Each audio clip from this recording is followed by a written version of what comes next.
Hello, food flavour with प्रतिमा में आपका फिर से एक बार स्वागत है। और आज मैं आपके लिए बहुत ही टेस्टी सॉफ्ट स्पंजी केक की रेसिपी लेकर आई हूँ। जैसा कि आप देख रहे हैं, बहुत ही टेस्टी बना है हमारा ये केक। और आप देखिए कितना परफेक्ट लग रहा है और ये खाने में इतना टेस्टी था कि मैं बता नहीं सकती। और बहुत ही ईज़िली बन जाता है, कोई प्रॉब्लम नहीं आती है। अगर आप मेज़रमेंट का ध्यान देते हैं तो आप बहुत ही आराम से ये केक बना लेंगे। और सबसे अच्छी बात है कि 2 कप सूजी से हमने ये करीब 1.5 से 2 किलो केक तैयार किया। तो चलिए स्टार्ट करते हैं। तो इसके लिए मैं सबसे पहले टूटी फ्रूटी को ले लूँगी और मैंने ये इसमें थोड़े से मैदे को डाल के उसे अच्छे से मिक्स कर दिया है। और ताकि मैं अपने केक में जब ये डालूं तो ये मेरे केक में अच्छे से फैल जाए, कि केक में अंदर नीचे जाकर दबे नहीं। तो ये स्टेप बहुत ज़रूरी है। और अब मैं ले लूँगी मेज़रमेंट कप से नाप कर 2 कप सूजी।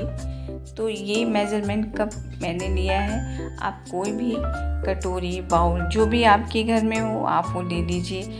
लेकिन आप जो भी कटोरी बाउल जो भी यूज़ कीजिए वो उसी कप से आप सारी चीज़ें नाप कर डालिए। तो मैंने 2 कप सूजी लिया है। तो 2 कप सूजी के हिसाब से मैंने 1 कप चीनी ले लिया है। जैसे कि आप देख रहे हैं कि 1 कप मैंने बिल्कुल सूजी की तरह बिल्कुल बराबर नाप के 1 कप चीनी ले लिया है। और अब मैं इसी कप से नाप कर आधा कप घी, रिफाइंड ऑयल जो भी आपके पास है वो ले सकते हैं, बटर भी ले सकते हैं। तो मैंने इसे रिफाइंड ऑयल में बनाया है।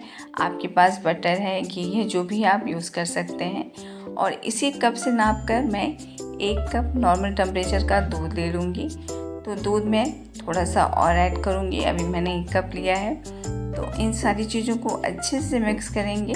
और मिक्स करने के लिए मैं सूजी को 10 से 5 मिनट के लिए सोक करने के लिए रखूँगी, क्योंकि हमारी सूजी जो है थोड़ी फूलती है। तो ये स्टेप बहुत ज़रूरी है। हम इसे 5 से 10 मिनट के लिए फूलने के लिए रख देंगे।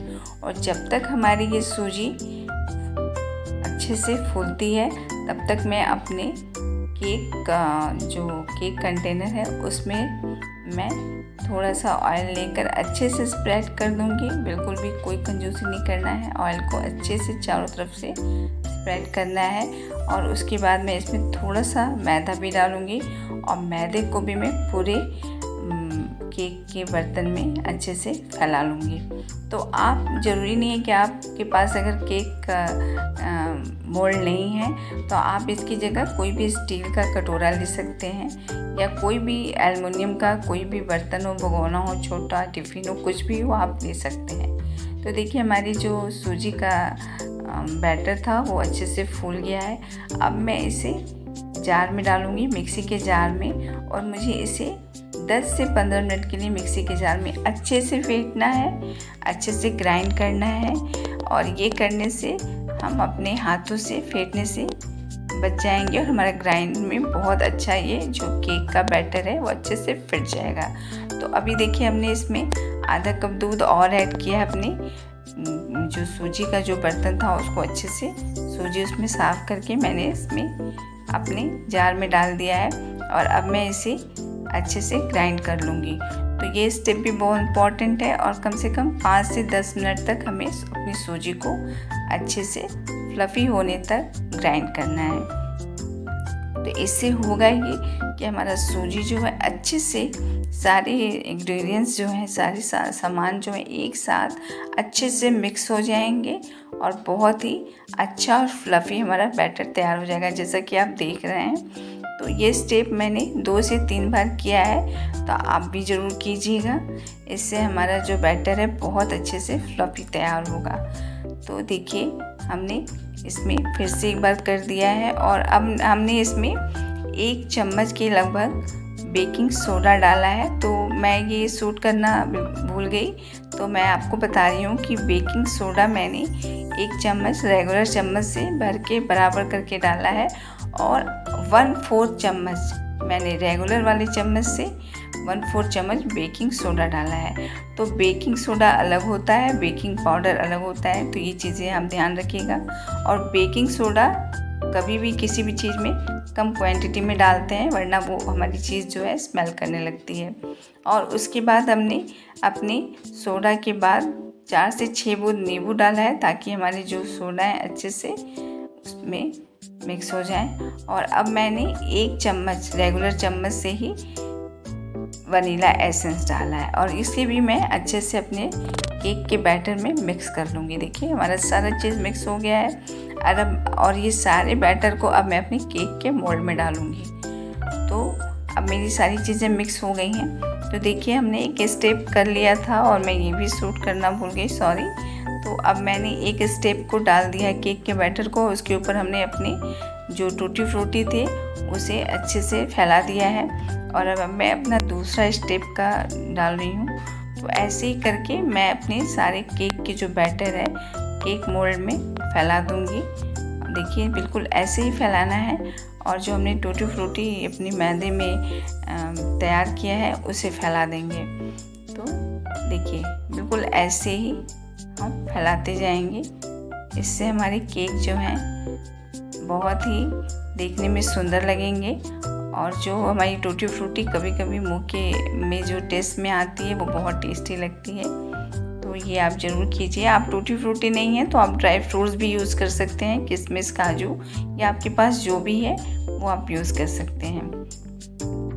तो अब मैं अपने बचे हुए बैटर भी इसमें डाल दूँगी, बिल्कुल वैसे ही जैसे मैंने बाकी के बैटर डाले हैं। तो इसे भी मैं अच्छे से अपने मोल्ड में फैलाकर उसके ऊपर बचे हुए टूटी फ्रूटी डाल दूँगी।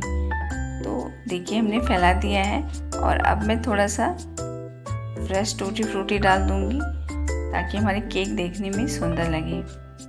तो ये केक बनने के बाद बहुत टेस्टी बनता है। मेरे बच्चों ने बहुत एंजॉय किया इस केक को, बहुत ही अच्छे से खाया, और बनने के बाद खाने में बहुत कम समय लगा, जल्दी ही से सारा फिनिश हो गया। सभी ने बहुत पसंद किया, मेरे हस्बैंड को भी बहुत पसंद आया। तो आप भी ज़रूर ट्राई कीजिए, बहुत ही टेस्टी, और बहुत ही अगर आप मेजरमेंट से बनाते हैं तो परफेक्ट तैयार होगा आपका ये केक। तो देखिए मैंने एक लोहे की कढ़ाई पहले से ही रख ली थी गैस पे, और उसमें हमने करीब आधा कटोरी के लगभग नमक को फैला दिया है, और तेज़ आंच पे मैंने 5 मिनट के लिए गर्म कर दिया था। और अब मैं अपने बैटर को मैं इसमें रख दूँगी, और इसे 5। तो देखिए थोड़ी देर बाद मैंने चेक किया तो हमारे केक थोड़े थोड़े फूल रहे हैं, लेकिन अभी ये पूरी तरह से नहीं पके हैं। अभी मुझे इसे थोड़ी देर और पकाना है। तो बिल्कुल ऐसे ही थोड़ी देर बाद मैं फिर से चेक करूँगी। तो ये जो देखिए अब मेरे केक जो हैं एकदम से पक गए हैं, और कितनी टेस्टी और कितनी सुंदर दिख रहे हैं, आप देख सकते हैं। मैं चेक करके आपको दिखा रही हूँ, मेरे स्पून जो एकदम क्लीन निकल रहे हैं। तो बिल्कुल इस स्टेज पे हमें अपनी फ्लेम को बंद कर देना है, और मुझे अब इस केक को मैं दूसरी जगह शिफ्ट कर लूँगी, और बहुत ही आराम से करना है क्योंकि ये बहुत ज़्यादा गर्म रहता है कढ़ाई, और केक मोल्ड भी बहुत गर्म रहता है। तो मेरे हाथ तो जल गए थे, तो आप बिल्कुल बच के करिएगा, आप सेफली कर लीजिएगा और आपके हाथ ना जलें फ्रेंड। तो देखिए मैंने दूसरी जगह रख दिया है, और अब मैं इसे मोल्ड करके दिखाती हूँ केक को। तो ये केक जो है मेरे बहुत सॉफ्ट बने थे और बहुत ही टेस्टी बने थे। तो इसे मैंने थोड़ी देर के लिए ठंडा होने के लिए रख दिया था, 10 से 15 मिनट के लिए। और देखिए ये मैंने मोल्ड कर लिया है केक को, और अब मैं काट के दिखाऊंगी। देखिए कितने सॉफ्टली कट रहे हैं, आप देख सकते हैं कि कितने केक मेरे सॉफ्ट बने हैं। तो बिल्कुल ऐसे ही आपकी भी तैयार होंगे अगर आप मेजरमेंट का ध्यान देते हैं। तो देखिए बहुत ही टेस्टी बने थे ये केक। हमारे यहाँ सभी ने बहुत एंजॉय किया, सभी ने बहुत खाए और बहुत ही पसंद आया सभी को। तो ऐसे ही अगर आप भी बनाते हैं तो आपकी भी बहुत टेस्टी तैयार होंगे। तो अगर फ्रेंड आपको मेरी ये केक की रेसिपी पसंद आती है तो आप मेरे चैनल को सब्सक्राइब कर लीजिए। एक बटन होता है सब्सक्राइब का, उसको प्रेस करना होता है, आप ज़रूर कर लीजिए। मेरे चैनल को शेयर कीजिए, लाइक कीजिए और मेरी चैनल रेसिपी की नोटिफिकेशन आप तक पहुँचे, इसके लिए आप मेरे चैनल की बेल आइकन को प्रेस ज़रूर कर दीजिए। मिलते हैं नेक्स्ट रेसिपी में, तब तक के लिए थैंक यू।